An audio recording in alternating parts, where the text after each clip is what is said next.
Call me a boomer, but that Bam Adebayo 83-point game was disgraceful and cringe. 99% of NBA fans had no idea this game was happening. No one's tuning into the Heat and the Wizards playing on a Tuesday night.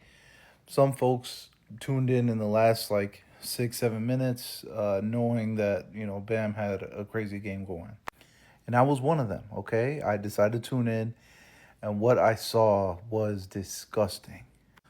First of all, you're up 30 points and you have another game tomorrow. So it's the first game of a back to back. Take your starters out, bro. It's not that deep. It felt like I was watching a real life NBA 2K game happening of someone trying to break Kobe's 81-point record on purpose with the difficulty on easy. Like the tactics the Heat were taking to get more possessions, like fouling towards the end of the game to have possessions to get at Bam Adebayo free throws on the other end, it was ridiculous. Additionally, 43 free throws? Come on, man. How much the refs getting paid? Anytime Bam was touched, they're calling a foul. This man was just dribbling. They played defense on. They called a foul. Tristan Vucevic had 5 fouls in 6 minutes, bro. So a lot of people are upset. Bam Adebayo had 83 points, 2 points more than Kobe's record, 17 points less than Wilt Chamberlain's record. A lot of people don't like it. What we see from the NBA, the talent has went down immensely. Back in the day, the good teams were good and the bad teams were okay. There weren't teams getting blown out like this, and Bam Adebayo getting 43 free throws. Whew, it's crazy. That's crazy. So a lot of people's hating on this. A lot of people feel like this is not a real game because it wasn't against a real opponent. It's against a team that is not that good. But the thing that you have to understand about the NBA, it has went down. Viewership has went down. People are kind of not really watching it. They're watching the major games, but not really watching this game. It's just one of those things that people aren't looking at it and respecting it like they used to because the talent has went down. People don't really want to play. A lot of these guys are making a lot of money, but they're not really playing hard unless they have to.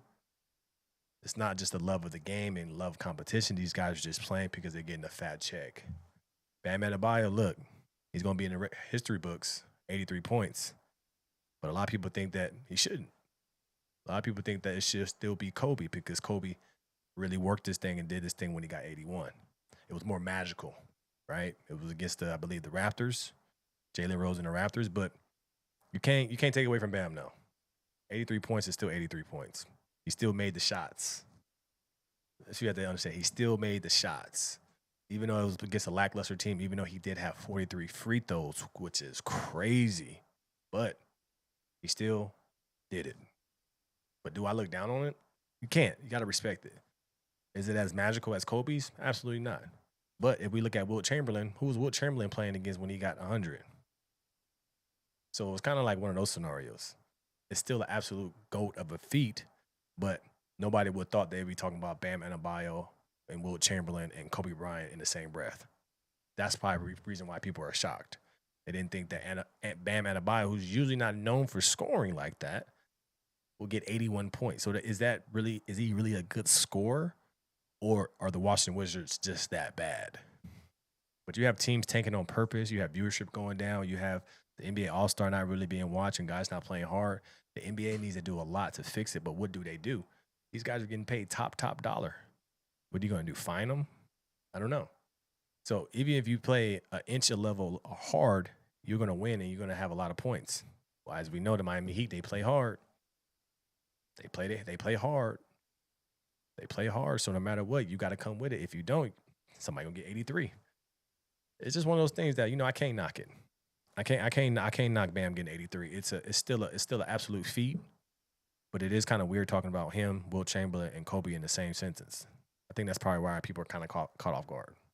We're gonna watch these highlights one day on ESPN 30 for 30, and it's gonna be Bam Adebayo throwing up triple team 3 pointers and airballing it, and 25 of his 43 free throw attempts. Like what? Oh, last thing, please, Washington Wizards, you guys need to be relegated. That this you do not let someone drop 83, let alone Bam Adebayo drop 83 points on you, man. Can we get relegation in the NBA at this point?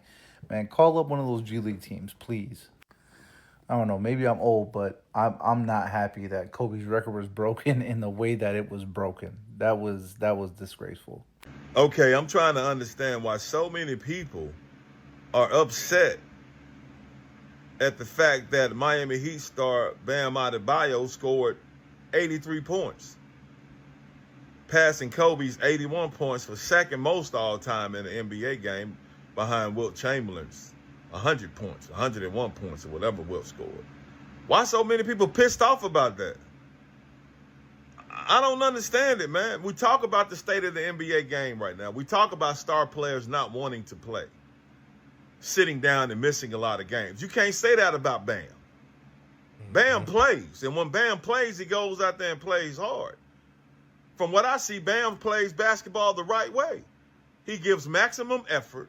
He's a dog out there, looks to be a great teammate, looks to be a great dude in a beautiful relationship with another basketball star. They're supporting and loving on each other. She's at the game supporting her man. And the Miami Heat saw history in the making, which it ain't even really history because it's not the most points scored in the NBA game. He's right. Bam Adebayo, he represents what the NBA want all of the superstars to be. He plays hard. He goes out there, leaves out on the line, and also too because he plays for the Miami Heat.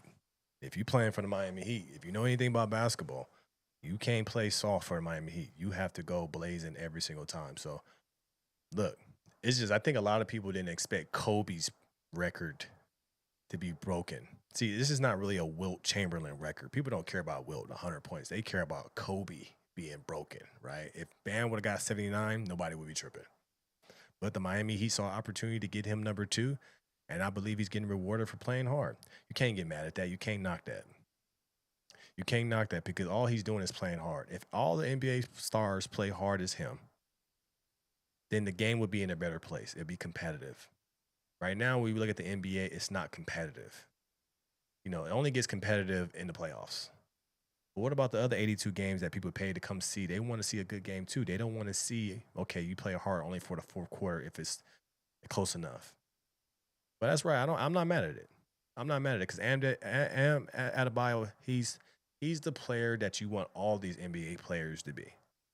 He's representing the culture of the NBA, the old school culture of playing hard. If I don't care if you're better than me, I'm just going to outplay you. And you gotta love that. You can't hate against that. He makes a great point. You can't hate against Bam Adebayo. It's just one of those things. It just was unexpected. A lot of people are in shock that he scored that many points, but he just played hard. So we should be more shocked probably at the Washington Wizards not playing hard. I believe the way you fix the NBA. Every time I talk about on the No Filter Morning Show, I talk about this one. You got to start penalizing people and getting blown out. It has to be a penalty for losses. So your team lose or they lose by a large amount and they're just giving up and not playing, they need to get fined $1 million. It needs to be a big purse. See, instead of rewarding players for playing hard, you needed to make these teams pay consequences when it comes to losing and embarrassing. Because look, even though he got 83, it was a blowout. It would have been better if he had 83 and it was a close game, but it was a blowout. So reason why people tune in the last 7 minutes because they heard that he's getting close to a record.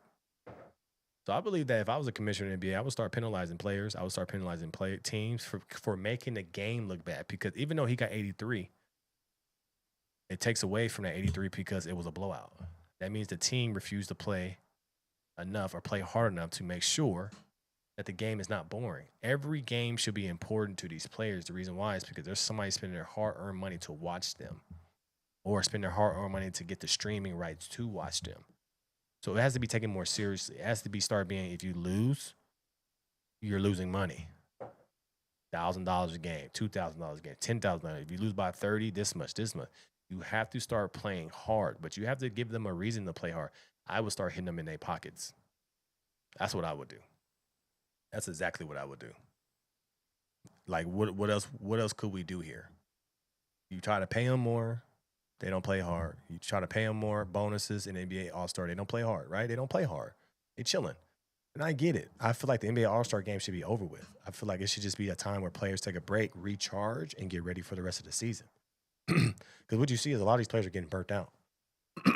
So, dude, I would just, shout out to Bam Adebayo. At the end of the day, 83 points is still 83 points. No Joe Blow can do that, right? So, shout out to him. He's number 2 all-time, score points in the game. Shout out to him. But to be honest, it's just a testament of his work. He works hard. Let me know your thoughts about this in the comments below. Like, share, and subscribe to the channel. It's always going to keep this thing rock. Hit the notification bell to see all the new videos. Tap into the No Filter Morning Show, 10:21 a.m. Pacific Standard Time, Monday through Friday. Appreciate you guys' support.